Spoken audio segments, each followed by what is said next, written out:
Welcome to another video. My name is Robin, and as per usual, I'm joined by Kirill. And today, as you read in the title, we will discuss Microsoft. And of course, we will go over our 4 points, as we always do, which is what's in the news, followed by the company fundamentals, important ratio, and finally, the value that you're going to get out of this video, the valuation of Microsoft. But as per usual, make sure that you do your homework before buying any stock. This is not financial advice. And with that said, let's dive into it. Yes, sir. Basically, what happened and why we decided to go for Microsoft is that on Thursday last week, well, this week, depending on when you were watching it, but that was, I think, November 1st, Microsoft released their quarterly earnings. So that would be Q1 2025 because they got a little bit of a different financial structure for their reporting. And the shares surprisingly fell 6% in the morning, and everyone was like, what happened? Why?" Because as you can see here in Yahoo Finance, it didn't look too bad. Because, for example, Microsoft Azure, so their cloud division has grown 34%. Looks nice. Overall growth, if I recall correctly, is 16% in revenue part of things, which is nice. It's good to see. The problem was, however, is that the company has anticipated a slightly slower delivery in terms of its supply chain, and especially when it gets to the AI capability. So they have some certain partners that are supposed to deliver certain items for the infrastructure for the AI, and that's going to get delayed. But management says, don't worry, guys, everything is going to be fine. Everything is under control. But of course, because it's AI hype, everyone is like, oh no, ChatGPT is not going to be working next quarter or something like that. So that's why probably there was this kind of market reaction to it, which was not very favorable for the stock. But if you actually go and check the detailed overview, as you can see here, it doesn't look too bad, right? So as we mentioned, Azure is up 33%. So make sure you check Q1 in here. The Dynamics products, cloud services are up 14% this quarter. Microsoft 365 commercial cloud products, 15%. Pretty good growth so far. The only things that are going a little bit slow, but that's as usual, is the consumer products of 365 and the OEM devices, so your Surface devices and that kind of stuff. But Microsoft was never good with those anyways.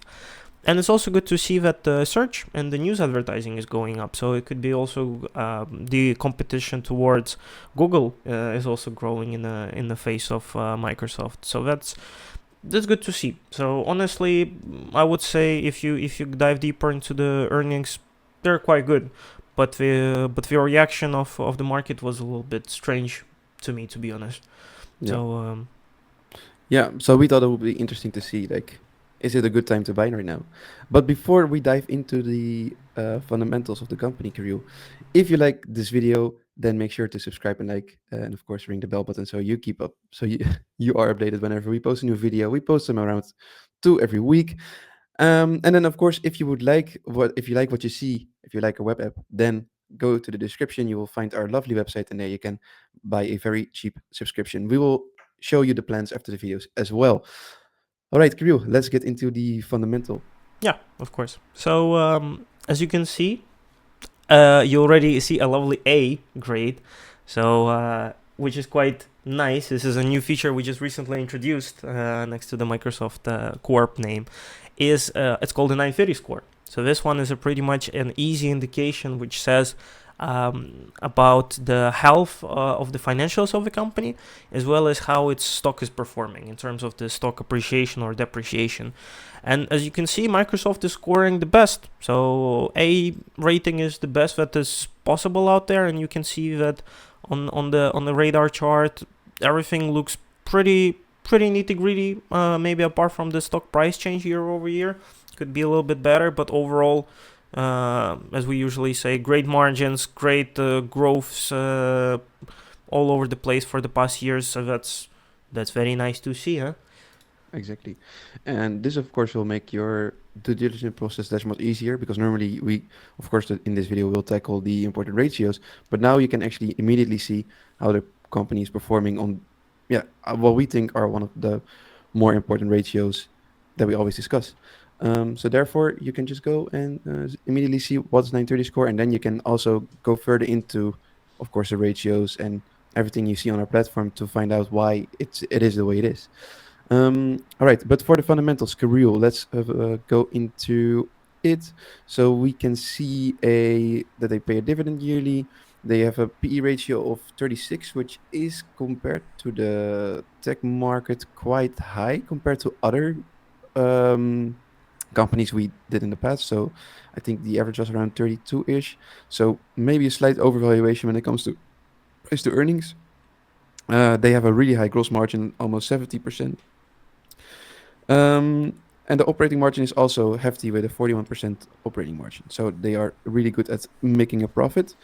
Then if you go to the checklist, we see that they have revenue growth, 15% in the past years. Their long-term debt is covered by their free cash flow. That's nice to see, of course. They are growing their net income, which is good to see. So they also the operations are becoming more efficient. They are buying back shares, good. Free cash flow is growing almost at the same rate as they are growing their revenue. So that's all really good to see. And of course, the dividend grow. So everything that you would like to see as an investor, they are doing, right. So they are not diluting you. They're actually creating value for you by buying back their own shares, and then also they're growing the dividend. So really good to see that they are, trying to keep the investors investing in them. Yeah, I would also say, especially highlight 2 points in here, which you mentioned about operating margins. 43. I haven't seen that in a while, to be honest. So it means that they're being very efficient when it gets to their operations, but as well as they keep their expenses down. Like both probably selling in general, any marketing expenses whatsoever. That's very good. That's very healthy.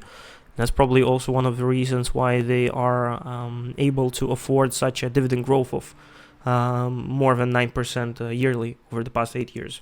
This is also very good. It's way above the inflation average for the past years, so it's good to see, to be honest. And that probably also justifies the high P. Yeah. All right. So let's dive into, the financial results and the key ratios. Yeah. So what do we see here? So I see something interesting is the interest expense spiking in 2024. Um, Yeah, good point. Also good probably to check what's the reason behind it, right? Because they've been constantly buying it, lowering it down, so paying it all off. So yeah, the question is there a reason behind it? Is it related to certain maybe merger or acquisition deal, or any spike in any other items in terms of expenses? Because as we discussed, let's say selling in general and R&D, they're just gradually going up, but not steeply. So it's probably not Yeah. related to these items. Exactly.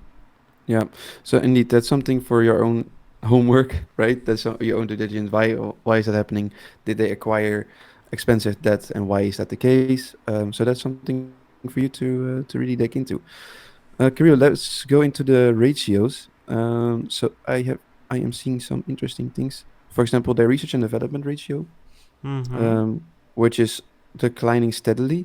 Yeah. And in 2024, they are around 17%. So that's really good to see, right? Because normally we want to have this underneath or around 20%, because that means that they don't really need to develop new products in order to keep their competitive advantage.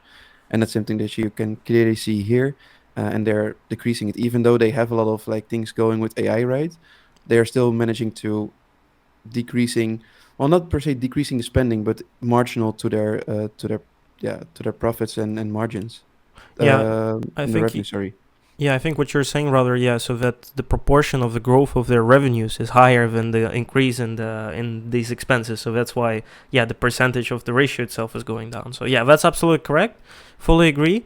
So that's again good to see, right? Even though, let's say, any of these AI developments, they require both let's say, the expenditures from the infrastructure point of view, right? So that's why they had the troubles with the earnings, but also actually making the product better. So the Copilot, Microsoft 365 environment, integration in Teams and other products, so on and so forth. That requires a lot of time and energy from the employees, but they managed to keep up with it quite nicely.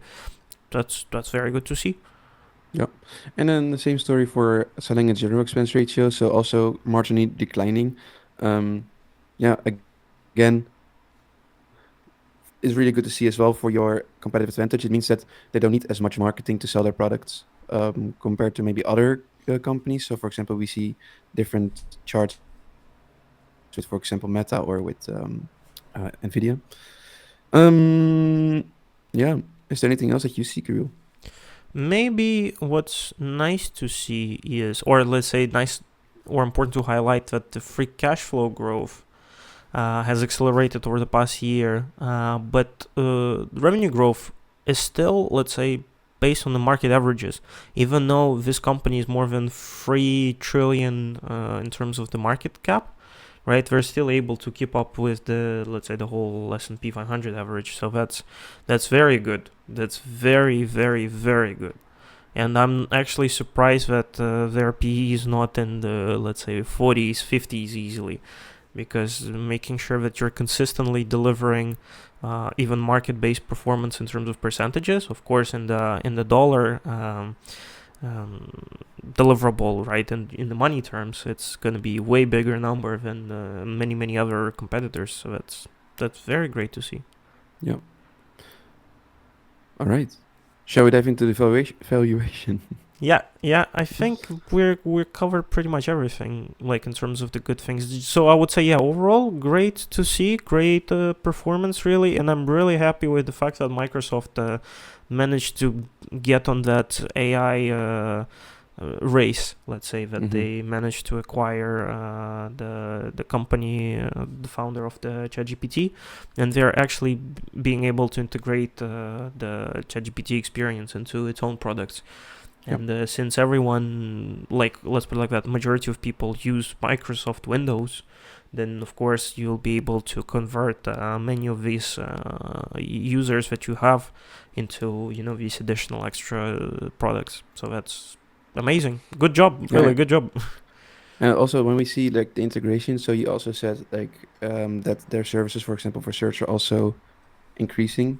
So basically that the the revenue they get from these platforms is increasing. And I also think that has to do with maybe more people using Bing, as it is really well integrated with Copilot and just free use of enhanced ChatGPT features. So yeah, that's really good. Absolutely, straight A, and that's why, for example, as we discussed, right, they have very good growth over the past 2 quarters in the search and their news advertising segment.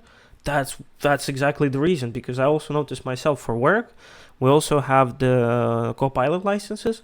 I stop using just regular browsing features. I just use Copilot in there right away, because it just helps you to improve your search right away without jumping onto different tabs and stuff. You just get the answer to the questions literally tailored to your needs. So that helps greatly in terms of, like, not wasting time on browsing through the pages of different websites. So yeah, good job again. All right. So with evaluation, we will guide you through this process so that you can also do this yourself. So for the calculation and assumptions, you can either take 3, 5, or the maximum amount of years, which is 7 years in our case, or 8 years, excuse me, of data. So of course, the full 8 years is going to give you a more precise picture. The 3 years is going to give you a more tailored picture towards, of course, the current period, and 5 years is somewhere in between. So for what you can fill in, we can go to the free cash flow starting point, and we can just use last year, which is going to be the most accurate one. But if you want to have some other assumptions there for the free cash flow starting point, you are able to, let's say, fill in something else. So if you have another opinion about their cash flow in the future, then you can put it right in there.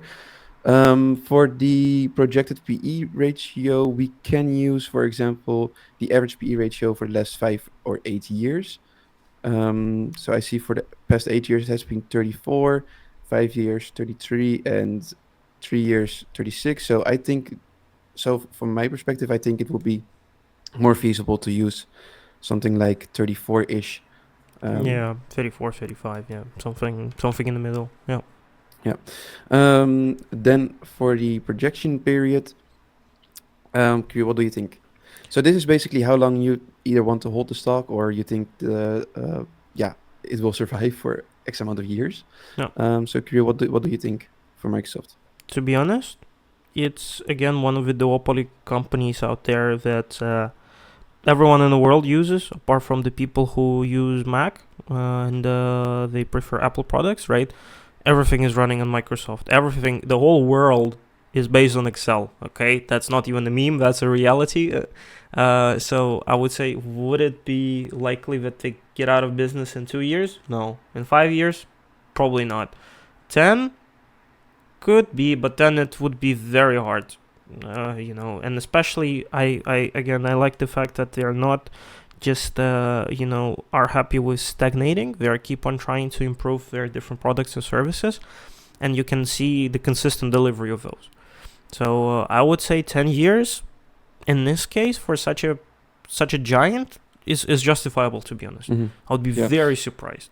And also, for example, compared to what we did with Apple, right? Apple has been showing a really hard time with growing further, and with Microsoft, it's just Yeah, keeps on going. exactly. Required rate of return is something that is unique to you, so it also depends how much money you want to get out of it. Normally, we do between 11 and 12%, because on average the S&P returns between 7 and 10%. But because you're stock picking, you're having a bit more risk, so you also want to get returns for that. And we could try to stay realistic, so somewhere between 11 and 12%. Kirill, what would you say? 11-12% required rate of return? This one maybe could be a little bit tough because one is that the whole S&P index is quite heavily based on Microsoft, right? So the magnificent what's it called, eight companies, right? So Yeah. that might also influence the judgment, because I would say market average is going. I will be more than happy if Microsoft would deliver 10%, because then on top of that you're getting a bit of a dividend. Plus, on top of that, you're getting a little bit of a share buyback. So for me, even 9%, I would be a happy kid, to be honest, because All it's right. just a big alligator, that just keep on swimming somewhere towards some brighter future. It's okay. Yeah. For the discount, we normally leave this at 10%, but you can play around this to any extent that you like. And for the margin of safety, it depends on your risk tolerance. It depends on how well do you know the company, how well do you know the industry, how well do you know the products. So that it's really up to you. For me, I haven't really looked into MSFT myself that much. So for me, I would put it for somewhere around 20 and 30%. But I know, Kriyo, that you're an investor. So what do you say about for your margin of safety? To be honest, I was jumping in and out of the company for the past years, let's say 3 years for sure, depending on like if I could catch a good deal. But yeah, for me the margin of safety is of course zero. But for the sake of running an experiment, let's do 20. That's completely fine. But then again, yeah, as Robin rightfully said, like, yeah, make sure that you do your due diligence. So the same what we've been talking about with Visa, with American Express, right?